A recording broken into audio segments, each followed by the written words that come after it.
Bien, hablaremos ahora de asuntos relacionados con el veneno. Aquí en este programa hemos hablado muchas veces de célebres envenenadores como Madame de Montespan, Lucrecia Borgia, Agripina, que envenenó al emperador Claudio, etcétera.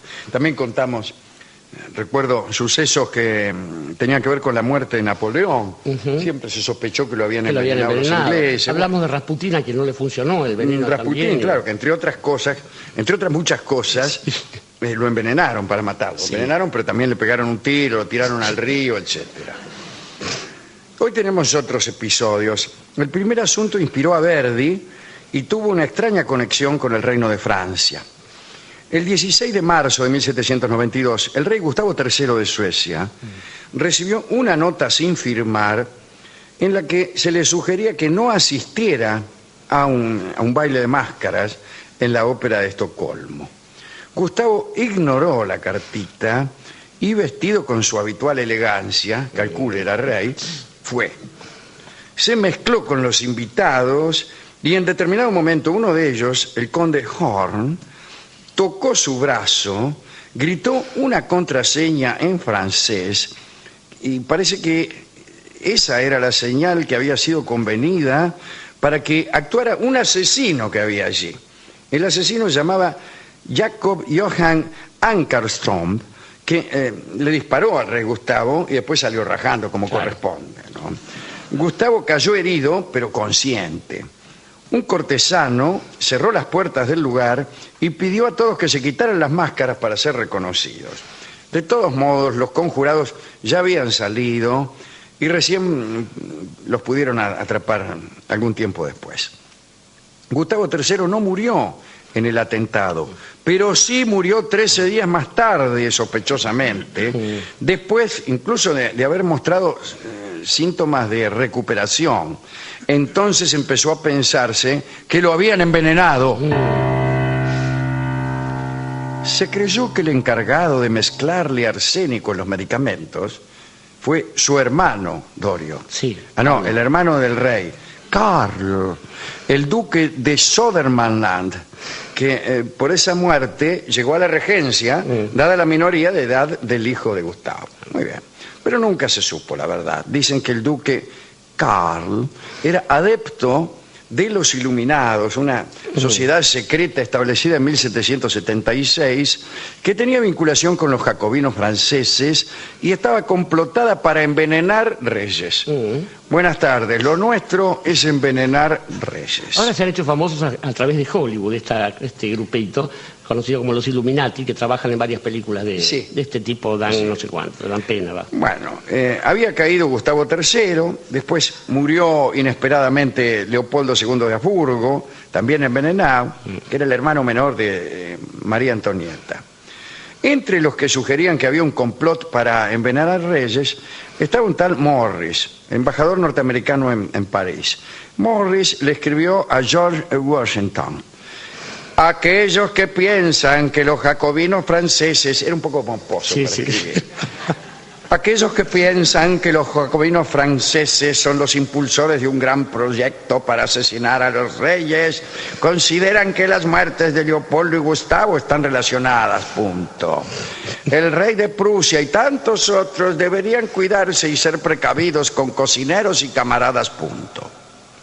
Por esos tiempos, ya soy otro, ¿no? Afortunadamente. Por esos tiempos los reyes de Francia, Luis XVI y María Antonieta, todavía vivían. Estaban medio en cana, vivían en el Palacio de las Tullerías, pero estaban presos y tenían miedo de que los envenenaran. Les llevaban los alimentos, pero ni Luis ni María Antonieta tocaban las viandas que le traían. Incluso se hacían los que morfaban, y cuando se iban los lacayos que los atendían, escupían el morfe, y esperaban que unos ciudadanos fieles les llevaran unos alimentos frescos que compraban especialmente para ellos. En realidad, cada vez resultaba más difícil acercarle alimentos a los reyes y estos habían adelgazado notablemente porque a veces sus proveedores no conseguían alimentos suficientes, por ahí traían medio sándwich. Y eran muchos en casa. Sí. Bueno, pasó un año y se habían puesto muy flacos y no sabían qué hacer para alimentarse adecuadamente. Por suerte vino la solución. Los guillotinaron. Última historia de envenenamientos. Acá dice Marie de Rosan. Dice Marie de Rosard, pero en realidad es Diana de Rosan. Diana de Rosan era una muchacha hermosa, millonaria, noble. Había sido amante de Luis XIV, había conocido a Cristina de Suecia y también había sido amante de ella, ya que cualquier ómnibus la dejaba en las inmediaciones. Bueno, esta chica era tan hermosa, la mujer más linda de su época siempre se dice, sí. Pero está bien. Era tan hermosa que realmente había como curiosidad por saber cuál de los caballeros franceses iba a ser su marido. Eligió mal, se casó con un marqués,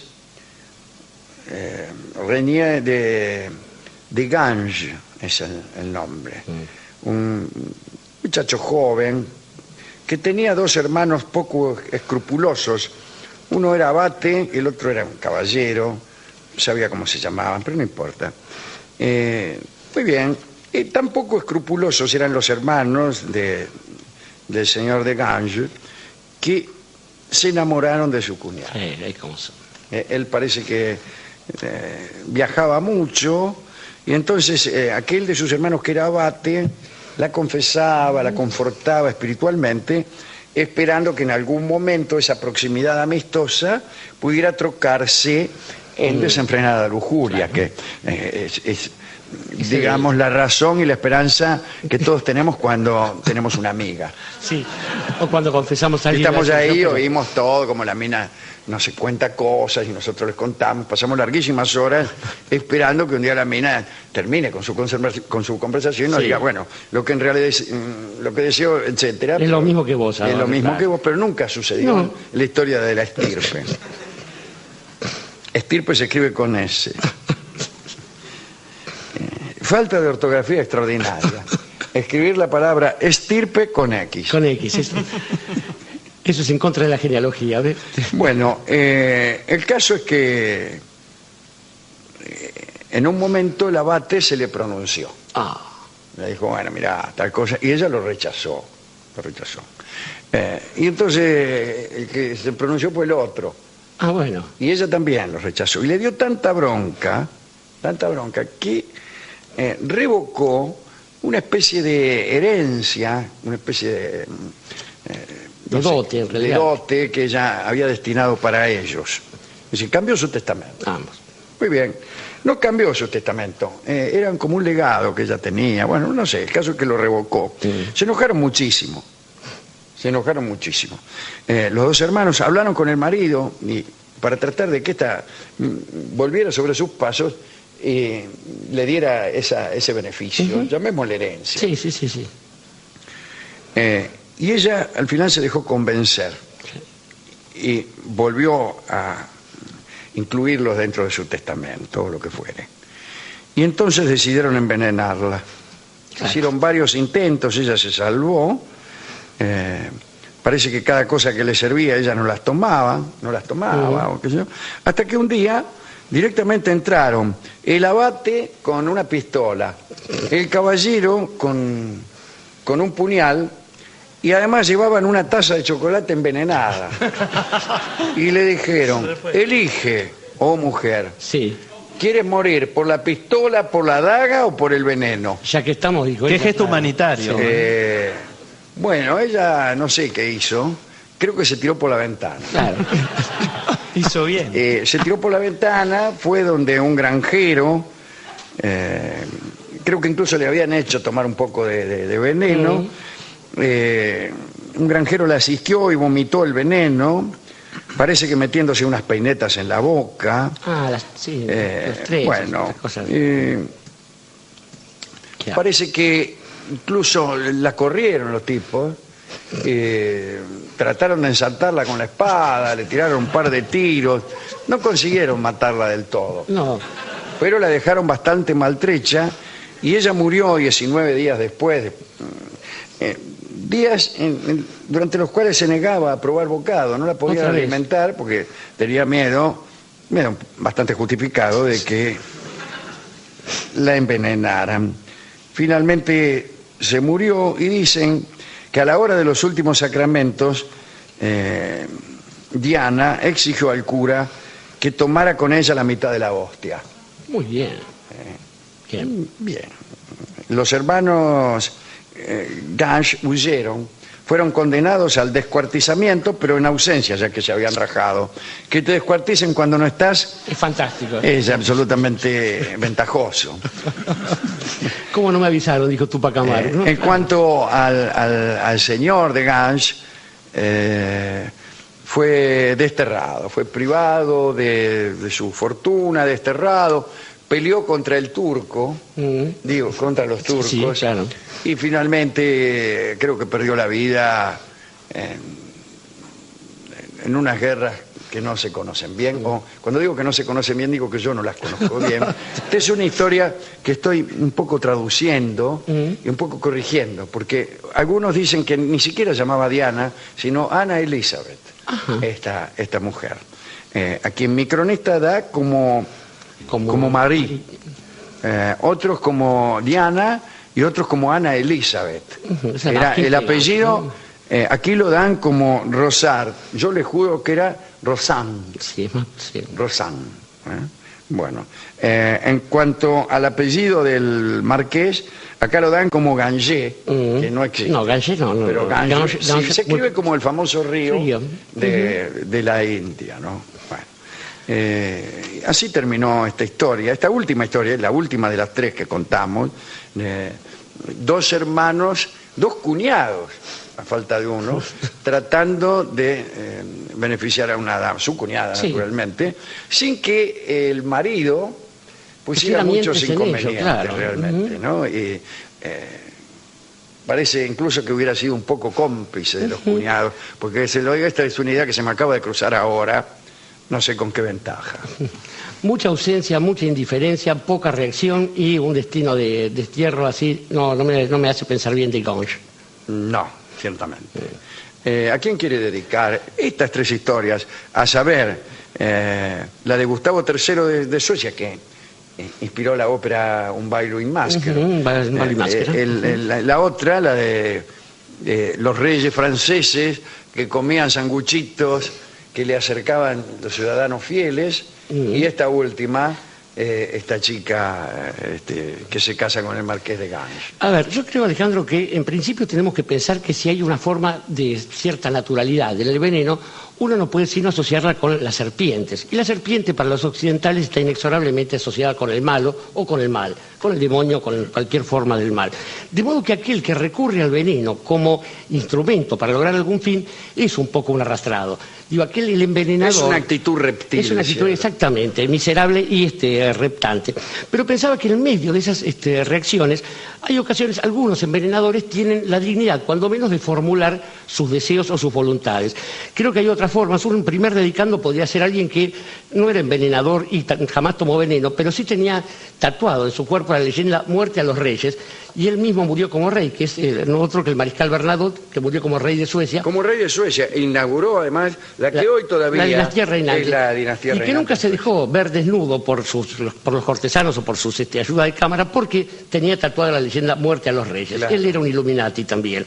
Y después pensaba que, en general, en aquellos hombres que no recurrirían jamás al veneno, porque ellos saben que se puede coquetear con distintas muchachas, como la venganza, el riesgo, o la ambición, o la fama. Pero cuando uno se olvida de coquetear con una de ellas, que es la conciencia y la conciencia de sí mismo, entonces inexorablemente están condenados al peor de los infiernos, porque se puede vivir con cualquiera de esas otras, pero sin ella es imposible continuar.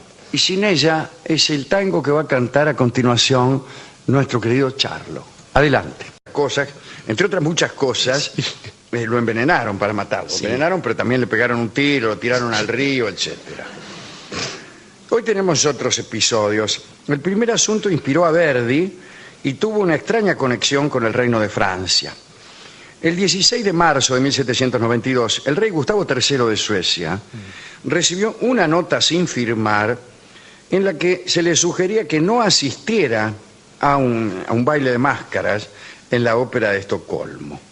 Gustavo ignoró la cartita y, vestido con su habitual elegancia, calcule, era rey, fue. Se mezcló con los invitados y en determinado momento uno de ellos, el conde Horn, tocó su brazo, gritó una contraseña en francés y parece que esa era la señal que había sido convenida para que actuara un asesino que había allí. El asesino se llamaba Jacob Johann Ankerström, que le disparó al rey Gustavo y después salió rajando como corresponde, ¿no? Gustavo cayó herido, pero consciente. Un cortesano cerró las puertas del lugar y pidió a todos que se quitaran las máscaras para ser reconocidos.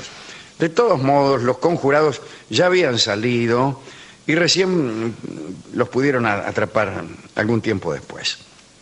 Gustavo III no murió en el atentado, pero sí murió 13 días más tarde, sospechosamente, después incluso de haber mostrado síntomas de recuperación. Entonces empezó a pensarse que lo habían envenenado. Se creyó que el encargado de mezclarle arsénico en los medicamentos fue su hermano, Dorio. Sí. Ah, no, el hermano del rey, Carl, el duque de Södermanland, que por esa muerte llegó a la regencia, dada la minoría de edad del hijo de Gustavo. Muy bien, pero nunca se...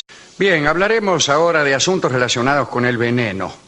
Aquí en este programa hemos hablado muchas veces de célebres envenenadores como Madame de Montespan, Lucrecia Borgia, Agripina, que envenenó al emperador Claudio, etcétera. También contamos, recuerdo, sucesos que tenían que ver con la muerte de Napoleón. Siempre se sospechó que lo habían envenenado los ingleses. Hablamos de Rasputina, que no le funcionó el veneno Rasputín, también. claro, que entre otras